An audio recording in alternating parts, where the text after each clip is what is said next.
So tonight is lesson number 7 in laying the foundation for a Peace Theology. It's titled The Value of Church History for Biblical Interpretation.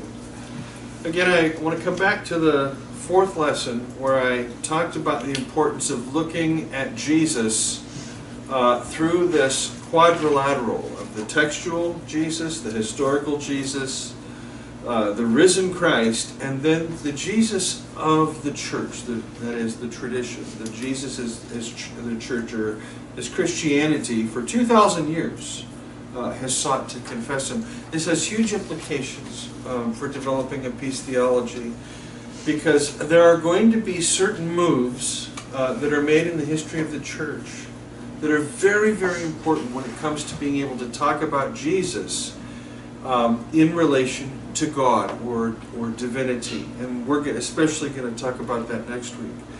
But there have been any number of deleterious moves in the history of the church that have turned Jesus into an antichrist. One of the intriguing things about a book by Jaroslav Pelikan, he examines each century's kind of dominant image of Jesus, and so the century, the 11th century is the poor Jesus, and of course you have Francis of Assisi as a model there. You have the monastic Jesus in the Middle Ages. You've got the warrior Jesus at the time of Charlemagne. Today Jesus is perceived of by the Jesus Seminar in the language of a sage. He's a wise man. But Jesus has often been turned into a militant warrior. And again, this comes all back to this sacrificial reading of Scripture that we engage in, when instead of allowing Jesus to reframe our doctrine of God, our understanding of the character of God, we instead turn to the Bible and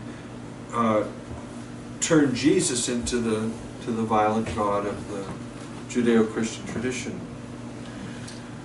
So one of the things that we don't want to lose sight of, and this is really, really important for Peace Church folks, especially for Mennonites.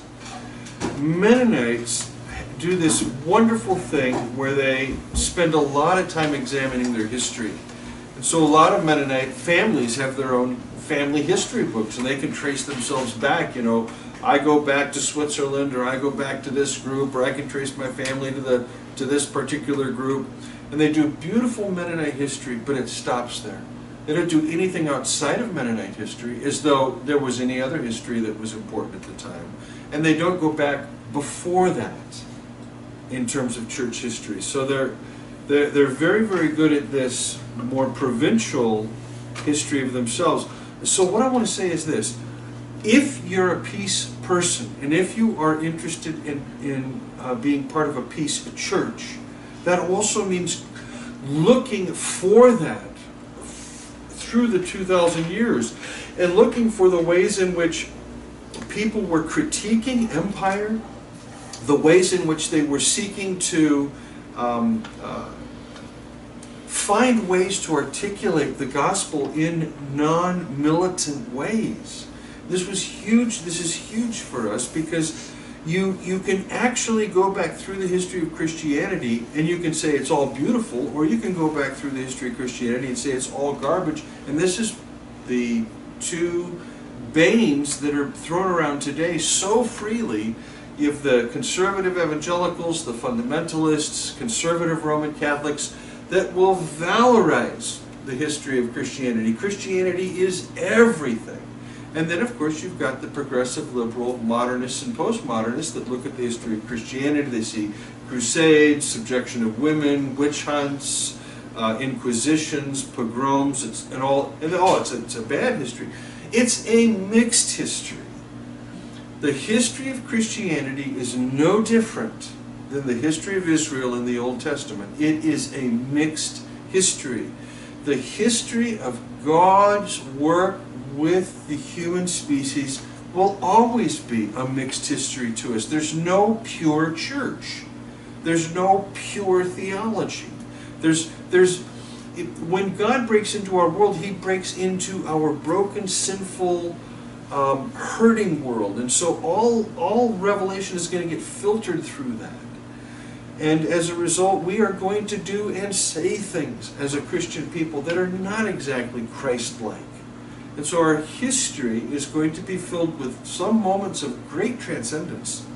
Francis of Assisi, Dr. Martin Luther King, just naming two figures that have changed the face of Christianity because of their peace perspective. As lay folks, no one's expecting you to learn church history. No one's expecting you to go out and get a master's degree in it. But you can learn a little bit, and you can learn enough to be aware of some things. But before I talk about that, what I want to do is ask, why is church history necessary to learn? Now, I can tell you, the average seminary student, or attending the average seminary in the United States, is required to take 2 courses in church history. Just 2. One from basically the early church up to the time of the Reformation, and the other one from the Reformation to the modern period.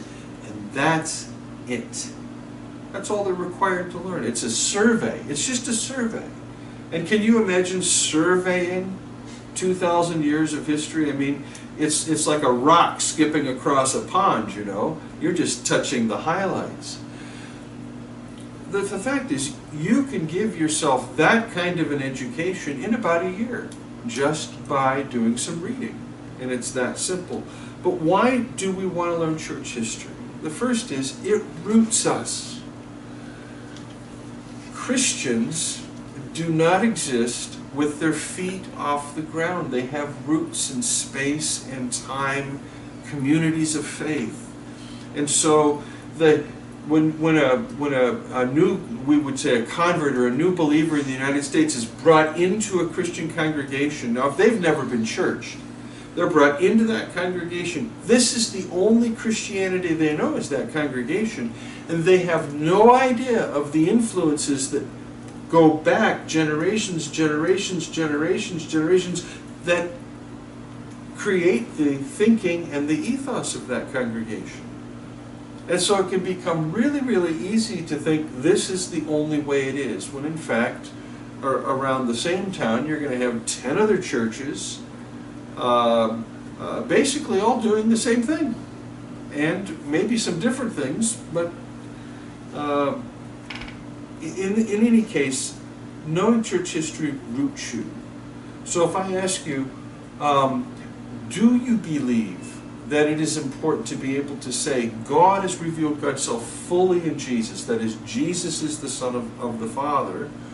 You could say, well, I might think this or I might think that, but when we come to the end of the talk, as we'll see, to be part of this thing called Christianity or Christian church history, that confession is absolute.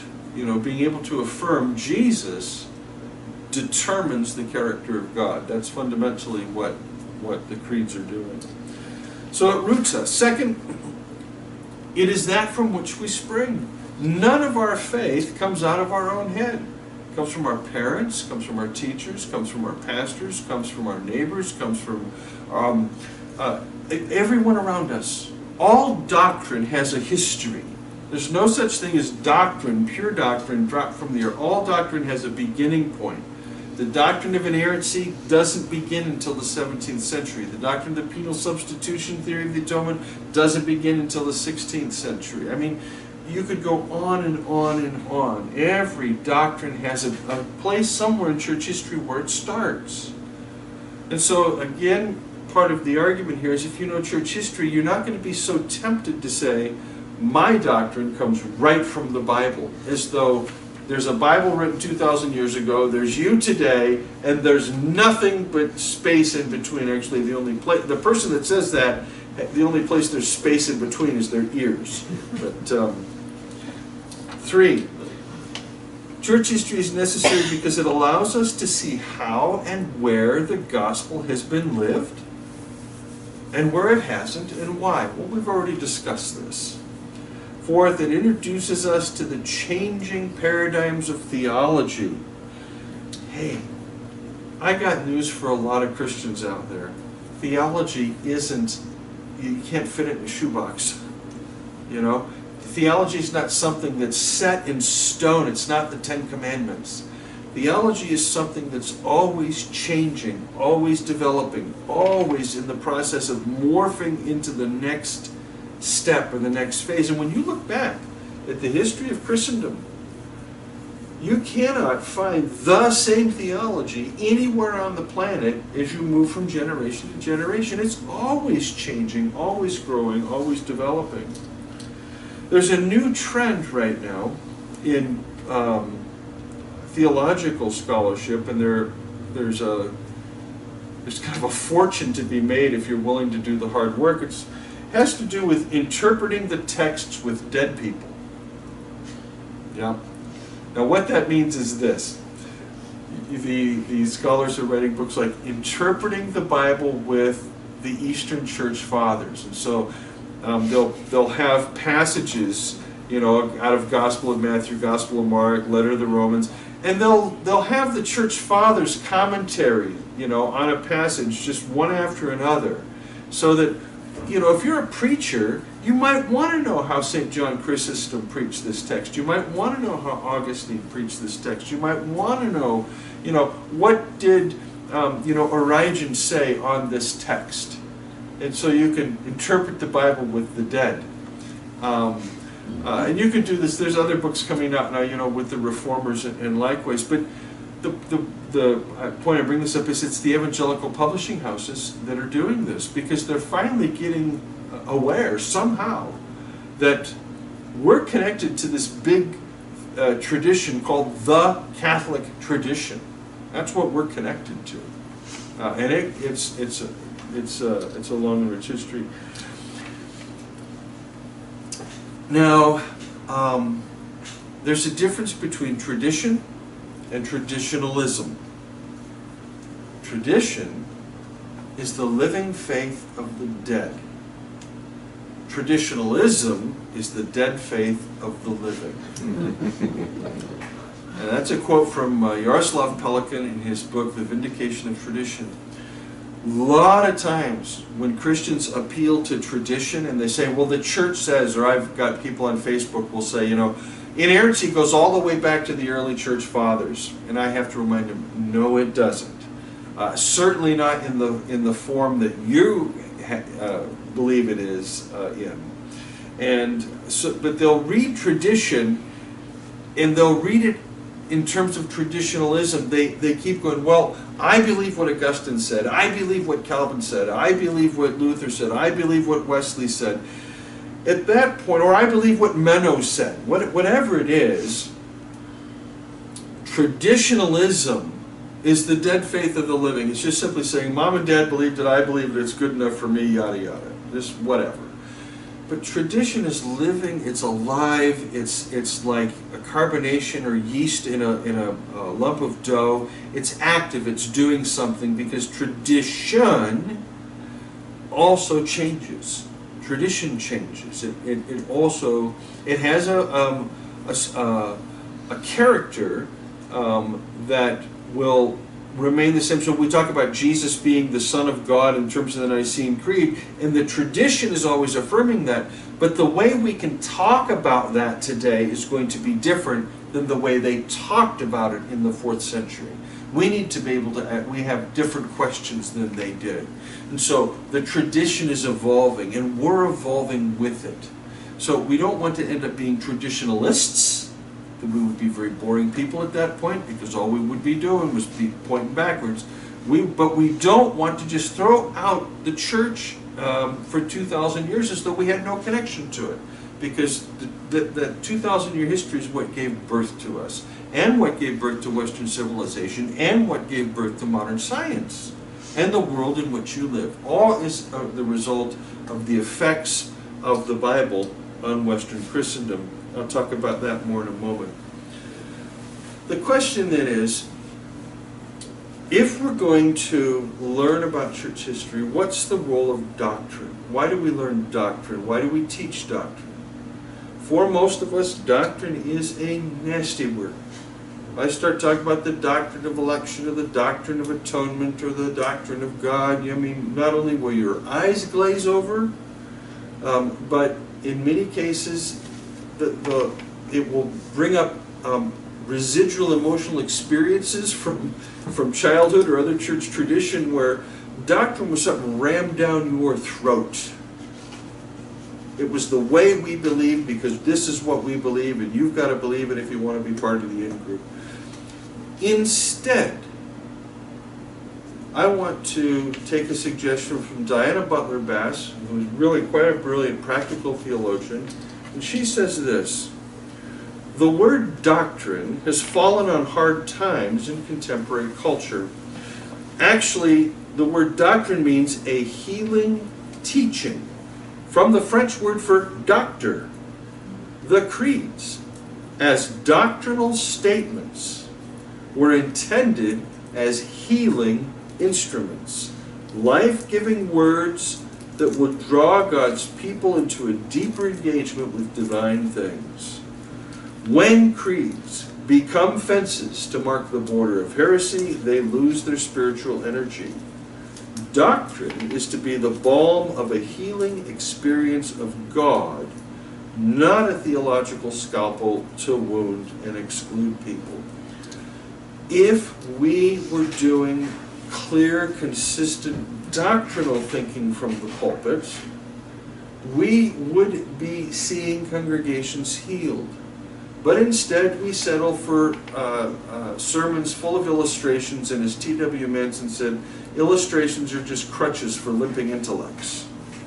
You know, we need to hear the gospel consistently announced in its various ways and facets over and over again, to have that character of the God who comes to rescue and liberate us and heal us brought into place, so that we know who it is we are worshiping and praying to and seeking.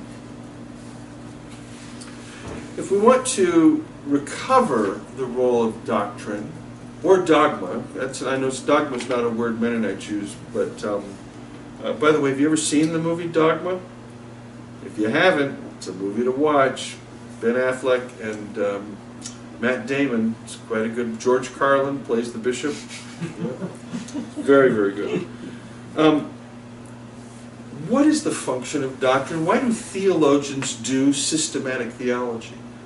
Karl Barth said that the theologian does their work to keep the preacher honest. That's what theological work is about. Theological work is essentially work that says to the preacher, look, in your sermon, you are not sticking with either the biblical text or the history of the tradition or however it is that the theologian is communicating with the preacher. The function of doctrine is to make sure that preaching doesn't get whacked out. Now, you might not have had this happen in your lifetime in your churches, but trust me when I tell you right now that the largest growing religious group in the world, the part of Christianity, I'm only referring to the Christianity, the charismatic movement, they're growing faster than churches are shutting. And part of what they've done is to divorce themselves entirely from church tradition, but they actually believe that God tells them what the Bible means. And so everybody and their brother is out there preaching some of the craziest stuff. You can just go on my Facebook page. I put this stuff up from time to time. And it's crazy, but it attracts people by the thousands and tens of thousands. Doctrine is not like a tightrope that you have to walk, and if you just misstep a little bit, you're doomed. If I could paraphrase the old pietist A.W. Tozer, doctrine is like a pasture that has a fence. And when you go into the pasture, the fence simply tells you, we're not eating past this point. But it doesn't tell you where to eat in the middle of the pasture. You can eat anywhere you want. But the doctrine frames for you the safe boundaries of Christian thinking. That's all it does, if it's functioning properly. Now, church history offers us any number of models that show us the influence of the gospel on Western culture. I'm just going to give you 4 of them. I'm going to give you 3, well, I'll give you the first 3. The first one is this. Slavery. In the Bible, there is no condemnation of slavery. It's simply assumed. It takes us 1,800 years as a Christian tradition to finally kind of wake up and realize humans can't own other human beings. That awareness is also from the Bible, that the only master a human has is God, not another human being. And so the abolition of slavery can go to the Bible and appeal to it, just as the slave owner can go to the Bible and appeal to it. But the abolitionist is appealing to the better angels of the Bible. You with me on this? Okay? The trajectory that I would call revelation, as opposed to the trajectory known as religion. There would not be democracy as we know it without the influence of the gospel on Western culture, and particularly Paul's understanding of the egalitarian community, where everybody's voice counts. Human rights would not be open for discussion apart from the fact that the gospel has opened to us what real victims are and how they feel and what they experience, and that everybody's to be treated the same. Everybody's made in the image of God. Everybody is redeemed in Christ. This is where doctrine has changed politics for the better, and it's influenced the world we live in. The last one I'll bring up is what we're involved in right now. This is the first time in 2,000 years all the monotheistic traditions, Islam, Judaism, and Christianity, have a peace tradition and are working out the paradigm of reading their sacred texts, the Jewish scriptures, Tanakh, the Quran, and the New Testament, the Christian scriptures. All 3 traditions are learning to develop a peace perspective. And it's never happened before. We live in the most incredible times right now. I mean, it hasn't happened before. I'm not going to even go back to 14th century Spain, but it hasn't happened like this. We're finally awakened to the fact that the gospel is not about a violent God. That God is not violent. God is not retributive. God is not vengeful. God is not an alcoholic deity in the sky that when you pray and you hope that you ain't been drinking kind of thing, because you never know what you're going to get with that kind of a God. God is seen now as love, as mercy, generosity, compassion, forgiveness, healing, nurturing, caring. I mean, think of all these adjectives and participles you can use to describe this God that's revealed in the figure of Jesus of Nazareth. And now you have a place to build an ethic from. Why am I compassionate? Because God is compassionate. Why am I loving? Because God is loving. Why am I forgiving? Because God is forgiving. In other words, we are imitators of this God in our ethics. And here's the problem. You cannot have a peace ethic, a nonviolent ethic, a non-retributive ethic. You cannot generate that from an evangelical or Protestant paradigm. The Protestant paradigm is sacrificial. It comes out of the Roman Catholic paradigm. The Roman Catholic paradigm is not entirely sacrificial, but the entire Protestant paradigm is. You with me on this? The Catholics are primarily sacrificial in their paradigm, but they've been breaking out now for several decades.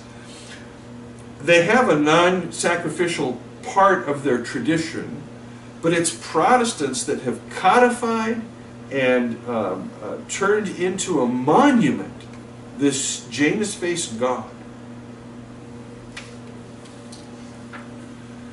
You can read. I know a lot of folks don't like to read, and I know videos are the big thing now, but one of the beautiful things about church history is that you can you can go almost any point in the history of Christianity, and there are these classics. This is in a series on Western spirituality, for example. Okay, I have others on that deal with theological movements and these kinds of things, but this is writings from the mid to late 14th and 15th centuries from a group in Holland that gathered together as little communities. Remember, there's no Reformation yet, right? So we're talking Catholics. Gathered together as little communities and took Jesus' teachings seriously. They were living this stuff in Holland long before the Anabaptists came along. And so some Anabaptist scholars want to go, oh, maybe our roots are here. Well, they're not. Erasmus, you all know that name, went to one of their schools, but this is a group that I love to read, and so I collect literature in this group, the Devotio Moderna movement, or known as the Brethren of the Common Life in Holland. This stuff is easy to read. It's not hard. You could read a book like this in an hour. Just kidding. You know, but you could read a volume like this in a month, easy. And if you were to pick 12, one from the first 12 centuries, you could learn an awful lot about the ways that different thinkers thought, and mystics wrote, and theologians taught. And this stuff is just very accessible, and it's very inexpensive. Then you've got introductions. So, for example, this is Stephen Osmond's The Age of Reform. It's a brilliant, readable introduction to the late Middle Ages and the Reformation period, including a chapter, on Lutherans, a chapter on the Calvinists, a chapter on the Anabaptists, a chapter on the Catholic Reformation, humanism, any manner of things. So introductions are things you can read. You can get these from your local library. You can get them from Amazon. I'm quite happy to recommend an introduction on the early church, the Middle Ages, the Reformation period. There is so much good material out there. It's a crying shame that we are not more familiar with it. You can read biographies. I like to collect biographies in particular on Calvin and Francis. So whenever there's a new critical or scholarly biography on Calvin, I'll pick it up. I want to know where the research is moving. I want to know what's been discovered. I want to know what new thinking is going on in research on the life of Calvin or the life of Francis or Luther or any other figure that I have a particular interest in. You can read on movements, and you can read on themes. So there are plenty of books that will tell you about worship through the history of Christianity, or Christology, or how the early church perceived mission, how did the Middle Ages perceive mission, or life together, or community. There are books that talk about how the early church approached money, the Middle Ages, the Reformation, power, authority. Any theme you can imagine, celibacy, baptism, Lord's Supper. There are books you can purchase that will run you through the history of the changes of thought that have occurred in the history of the church.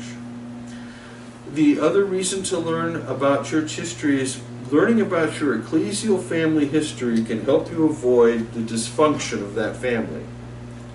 So just as learning about your own dysfunctional human family system can help you not only love them and appreciate them more, it can also help you avoid dysfunction in your own life. Same thing with the history of Christianity. We don't want to make the same mistakes our forefathers and foremothers did, and they don't want us to make those mistakes. We don't want our children to make the same theological mistakes we made. They will do better theology than we will, just as we're doing better theology than our parents.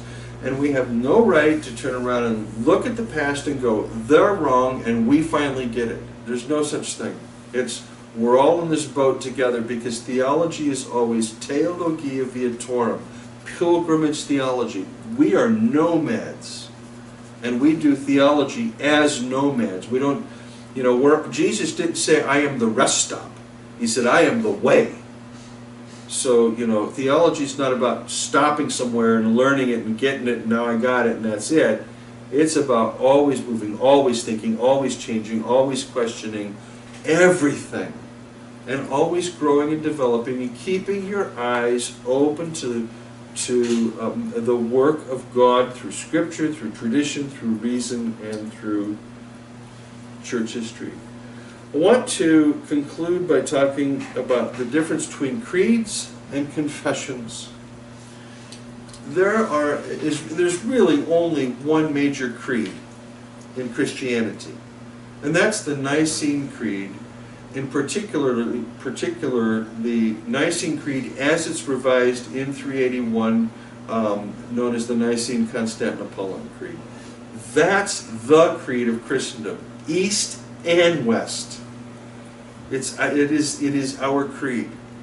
There is no getting behind this. I know that since or even before, but especially since the 16th century, there have been entire movements that have said we're non-creedal. Baptistic churches in particular, we're non-creedal. We don't do the creed. The Peace Church tradition that a lot of us are part of, we don't do the creed. It's a shame that we don't turn to the creed in these traditions. It's an absolute shame that we're not willing to work through it and connect ourselves at least to the tradition and ask, why has this creed been so important to so many for so long? And why is it the staple or the standard for understanding what it means to be a Christian? So the creed, this creed, I think is hugely important, and then we're going to get into next week, the last talk, we're really going to get into why the Nicene Creed is absolutely fundamental for moving forward in the Christian life, especially for Peace Church Christians. Peace Church Christians are those, you know, that want to live out this peace ethic. But then, since the Reformation, Protestants couldn't come up with a new creed, obviously, because they didn't have bishops and they weren't going to all gather together. No, they were fighting back and forth. And so they created these things called confessions. And this started with the Reformed tradition. And every little canton in Switzerland had their own confession. Bern had its confession. Heidelberg had its confession. Basel had its confession. Zurich had its confession. It seemed as though every major city produced a confession of faith. Well, the Anabaptists did it too. They've got the Mennonite Confession of Faith, and the Brethren have their confessions of faith, and Baptists have their confessions of faith, and everybody's got a confession of faith, or if you're a nonprofit, you have a statement of faith. These are the most god-awful things to hit the planet, every last one of them. Because they're arbitrary, and they really don't reflect anything, except cultural or ethnic in-group identity. But they're virtually useless when it comes to interpreting Scripture or rendering the Christian life. I want to say that as of today, December 2015, I'm basically for learning from the confessions, but not using them as boundary markers. So, for example, if I tell you, you know, I hold to the Augsburg Confession of Faith of 1530, and just like Luther did, you know, I'm going to tell you all the problems with your Mennonite Confession of Faith, or if I'm an evangelical, you know, maybe I'll hold to the Westminster Confession of Faith, and I'm going to tell you what's wrong. You know, we can get into this is the bad use of doctrine I talked about earlier, man, and then we're fighting over all kinds of minutiae and fine points that have nothing to do with reality or life. So we want to be able to talk about God consistently and coherently in the person of Jesus Christ and in the work of the Spirit in our lives. That's the function of a creed.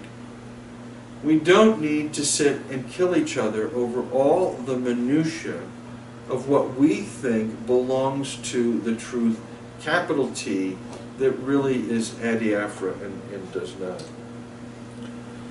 So the church of the 21st century will neither be beholden to the past, nor will it throw it out. It will learn from the past so that it can become a more faithful witness of the gospel of God in Jesus. Those who don't learn their history are doomed to repeat its mistakes. So let's continue on as we are going to be speaking about how is it that we've come to this place we can talk about a nonviolent God in the 21st century? Well, we can look back on 2,000 years and see how the leaven has infiltrated the yeast. How indeed God is working in the world. Thank you.